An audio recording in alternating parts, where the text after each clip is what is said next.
You turn post-game press conferences into performance art the way you stand up for your quarterback, Lamar Jackson. That's my guy, First, man. before I even – yeah, let's hear it. Why? Why is he your guy? Because, man, he's just real, man. It's authentic, bro. You know, it ain't hype. It's just real. I go hard for my peoples. I go hard for my guys. So anytime I get the chance, you know, to pump up one of my guys, you know, I'm going all in about that. So that's just the love I got for my people. And by the way, you should. Yeah. Guy's 25-5 in his 30 starts. This offense was going nowhere with Flacco, and then all of a sudden you put in Lamar Jackson, you almost never lose. Hey. And by the way, about Mark Ingram, everyone, boy, the Saints miss you. I mean, I'm just saying, the Saints were a better team with you on it. Okay, now listen, here's where you and I are going to I'm just keeping it. Well, I don't like to keep it. I like to keep it 90, Mark. You give yourself some wiggle room. You know what I mean? Never keep it 100 kids. Keep it 90. Give yourself some wiggle room. Keep it 1K, all right, Mark. Man. Shoot. 1K. That's 1,000. What? You got to keep it 1,000 now. I wasn't even going to keep it I wasn't just not even going to keep it 100. No, I'm a 90. You're on 1,000. Keep it trill, man. Too real all the time. Keep it trill. Trill. All right. Listen. It all starts with slang with me. Mark Ingram looks up, says, "Oh, who's the host? A white guy? Okay, I'm going to hit him with the slang. Don't worry about me. We go back and forth all day." Hey, it's all good. Hey, Mark, this for real. This is what I do. You know what I'm talking about? That's right. I do know. I do know what you're talking about. That's why I wanted you on. Now, listen. Here's where we start to argue. This is my issue with Lamar Jackson, Mark, and I want to hear how you respond. I don't think he has a problem beating good teams. I don't think he has a problem beating good defenses. I don't think he has a problem playing from behind or beating you with his arm. I think he can do all those things. I have a bigger problem. What's that? I think you guys and Lamar, I'm going to put you all into it because you're a team, but you're led by your leader, as you said, Lamar Jackson, has a problem winning the must-win games. You got to beat the Chiefs in the AFC 0-3. If you're on the Ravens, you got to beat the Steelers. Not the Steelers with their fourth-string quarterback with Roethlisberger, 0-1. And you got to win in the playoffs, 0-2.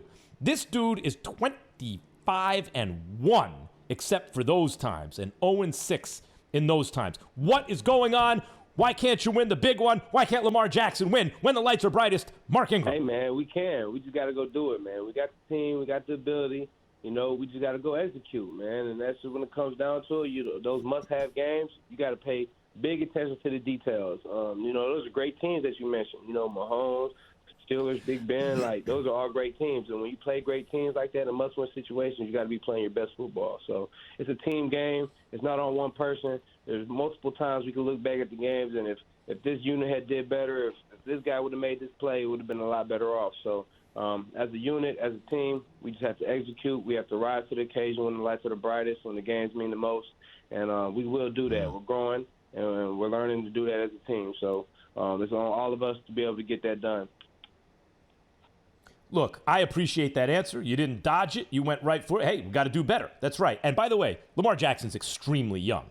Like, you know, like 22 or 23 Sam Darnold. or so. Sam Darnold's like this. Yeah, Sam Darnold's the same age, and we're all like, hey, maybe one day he could lead a team to the playoffs. Lamar Jackson's already won an MVP, so and Darnold has talent. So I'm not discounting that, and I'm not discounting what you're saying. I think you're right. Just because you haven't done something in the past does not mean you can't do it in the future. Clayton Kershaw just won the World Series. James Harden can still win a championship. But, Mark, it became an issue with those dudes. Clayton Kershaw was like the best who ever did it regular season. When the team really needed him, he used to fold for a long time. James Harden, regular season MVP. He has not been the MVP of the playoffs. At what point are we starting to look at Lamar, who I agree with you, he could wind up winning multiple Super Bowls. But so far, to me, that has actually been an issue. Like, yo, what happened to the Lamar Jackson I'm used to seeing? This is when they really need you.